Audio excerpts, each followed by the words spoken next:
Disciplina versus motivação. O que realmente funciona? Quantas vezes eu já tive aquele pico de motivação, 2 horas da manhã, ao ver um vídeo no Instagram e falar: meu Deus, agora eu vou mudar o mundo, eu vou mudar a minha vida. Vou começar um negócio, vou botar um plano em prática.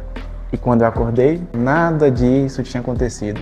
Eu pensava que o erro estava só em mim, mas na verdade o erro estava em eu depender totalmente daquela motivação. Achar que era ela que ia me salvar, achar que minha vida ia mudar a partir disso. Eu sou Ageu, sou estudante de medicina e, mais importante, eu sou cristão. É preciso ir além da motivação. A motivação ela é efêmera, ela é passageira, ela acaba. Você precisa definir um propósito claro e objetivo. Poxa, por que eu estou fazendo isso? Por que eu vou começar na academia? O que eu quero? Quero reduzir meu percentual de gordura? Eu quero ter mais condicionamento? Eu quero melhorar a minha saúde? Tenha clareza em relação a isso, porque você vai independer de estar motivado, de estar animado. Pode ser nos dias tristes ou cansados, você vai fazer isso, porque você tem clareza. Poxa, por que diversas vezes eu fui, por exemplo, para a academia debaixo de chuva, debaixo de sol, eu percorri longos trajetos, porque eu sabia onde eu queria chegar. Eu queria diminuir meu percentual de gordura e queria ter mais saúde. E não estava satisfeito com o que eu vivia atualmente. Isso facilitou muito o meu processo de, por exemplo, de perca de peso. E quando você entende que são duas coisas que movem a motivação, fica mais fácil. A primeira delas é a paixão. É quando você ama o processo, quando você está envolvido. Você vai ter muito mais motivação. Poxa, eu amo fazer isso aqui. Poxa, eu amo estar na academia, levantar pesos pesados, ver a evolução. Numa semana eu estou levantando um peso, na outra eu estou levantando outro. Quando você percebe que seu percentual de gordura está diminuindo e você está engajado, você está gostando disso, isso facilita muito o processo, porque você está amando. E diversas outras áreas, nos esportes, na sua vida, nos seus empreendimentos, quando você percebe que está crescendo, você sente aquele ânimo, aquela motivação. O outro é a necessidade, é de você perceber que, poxa, meu percentual de gordura está muito alto. Eu estou com problemas no coração, em diversas áreas do meu corpo, e eu preciso mudar, senão eu vou morrer. Isso te instiga a mudar. Da mesma forma, quando você mora numa situação precária. Você passa fome, você tem necessidades, e você percebe que ou eu mudo isso, ou eu estou fadado ao fracasso aqui. Eu não vou crescer, eu não tenho perspectiva de futuro. E essa necessidade alinhada com o teu propósito vai te direcionar. Tipo, por exemplo, eu quero ter uma casa boa, eu quero dar uma boa condição para minha família. E isso vai te motivar a cada dia de perceber, poxa, lá na frente eu quero ter uma boa condição de vida. E o que eu tenho que fazer para chegar lá? Você vai definir essas metas.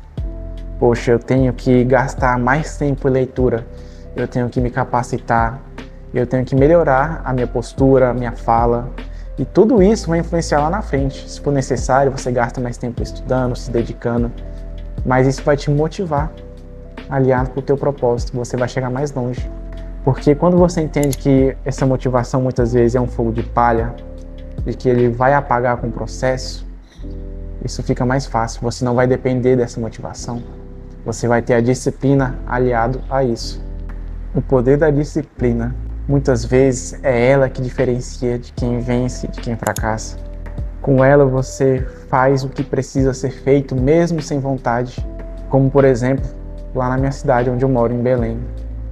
Mesmo depois de um dia inteiro de aula, eu ainda voltava de ônibus para casa e depois eu ainda ia para a academia. Mesmo sem vontade eu ia, porque eu entendia que era importante cuidar do meu corpo, muitas vezes com déficit calórico, com fome, cansado. Mesmo assim eu persisti. Da mesma forma foi em relação a passar em medicina.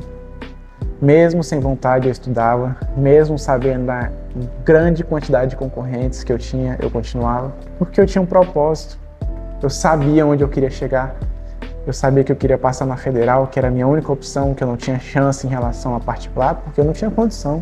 Isso facilitou muito para mim, de eu gastar horas e horas e horas, mesmo sem vontade. Você grava basicamente uma máquina, mesmo sem vontade eu ia. E quando você entende onde você quer chegar, fica muito mais fácil.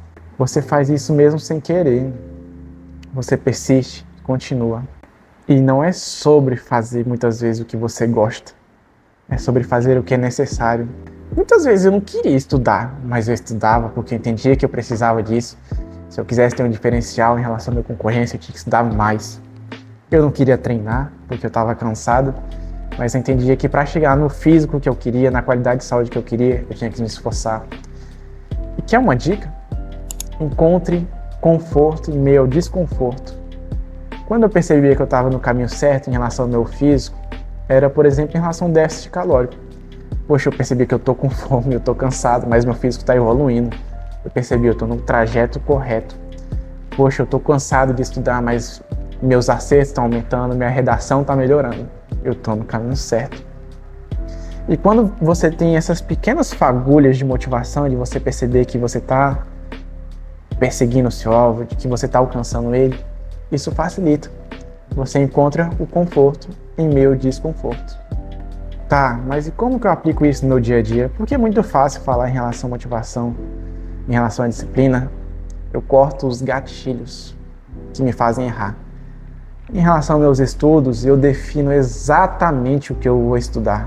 Ah, eu quero estudar, por exemplo, matemática. Não, eu defino exatamente o conteúdo em relação à matemática. Ah, eu quero, por exemplo, estudar função exponencial. Pronto, vai ser isso que eu vou estudar e não matemática. Você se perde em relação a isso. Em relação ao treino, o que eu vou treinar, qual que vai ser o horário que eu vou treinar, deixa marcado como um compromisso inadiável. Em relação aos conteúdos que eu gravo aqui, qual que vai ser o conteúdo, o meu roteiro, o meu material, tudo isso eu já deixo separado, para que assim eu diminua as minhas desculpas, assim por dizer. Também em relação à minha dieta, qual que é o físico que eu quero alcançar, até o percentual de gordura, você deixa claro, porque vai facilitando o processo. Você vai vendo o resultado e isso vai te motivando também. Mesmo quando você está desmotivado, essas pequenas coisinhas vão te trazendo uma certa felicidade. E isso é muito bom. E eu quero te mostrar que você não precisa vencer as coisas na força bruta. Você consegue se organizar para isso. Para não procrastinar, para não tardar as suas obrigações. Por exemplo, eu vou treinar. Já deixa organizada a sua roupa, por exemplo, no dia anterior. Ah, eu quero, por exemplo, estudar. Organize essas matérias, por exemplo. Evite ficar longas horas nas redes sociais também.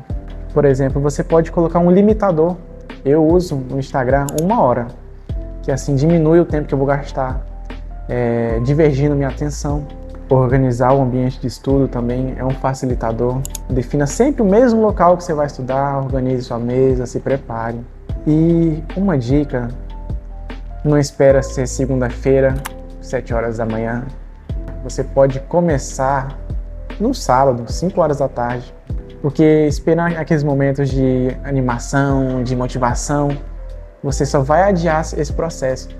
Muitas pessoas pensam que geralmente o dia da mentira é 1º de abril, mas não, é 1º de janeiro, porque você promete que você vai mudar, que você promete que vai entrar na academia, que vai fazer tudo novo, você está motivado no início do ano e vai passando meses e meses e meses e você não fez nada. A gente está em outubro, tá? E você fez o que você prometeu no início do ano? Você começou a se cuidar, você começou seus novos planos, seu empreendedorismo? Ou não, você está no final do ano e não fez nada disso? Uma dica, começa. Não precisa esperar o momento perfeito. O perfeccionismo vai te impedir. E isso vai ser ruim. Porque ao invés de esperar um momento ideal, perfeito, comece agora. Quantos sonhos, quantos objetivos você deixou de fazer porque você quis esse momento ideal? Você quis estar motivado? Você não precisa estar motivado, começa. Você queria aprender a tocar violão, que eu sei. Você queria começar aquele seu pequeno negocinho. Você queria botar objetivos em prática, treinar e tantas outras coisas que você não fez. Que você quis esperar esse momento. Mas uma dica, começa, por favor, tira isso do papel. Isso vai mudar a sua vida. Isso tem mudado a minha vida. Olha eu aqui gravando vídeo. Eu te instigo a começar. Isso tem sido um processo difícil para mim, onde eu tenho que falar melhor, tenho que ter uma postura melhor, eu tenho que respirar, tenho que falar com calma, porque é difícil, mas eu comecei. E eu acredito que através desses vídeos isso vai mudar a minha vida. Eu acredito que também através desses objetivos, dessas metas que você tem, você pode mudar a sua vida. Me diz aí o que você tem deixado de fazer, o porque você está esperando esse momento ideal, essa motivação. Tenha disciplina também, use os dois alinhados. Isso vai facilitar o processo. Você vai chegar mais longe, você vai conseguir vencer em relação a isso que você quer. Eu acredito em você e eu quero que você também acredite em você. Me diz se esse vídeo te ajudou de alguma forma. Eu quero que você se inscreva no canal, ative os sininhos e compartilhe com alguém. Eu espero que esse vídeo tenha sido bênção na sua vida.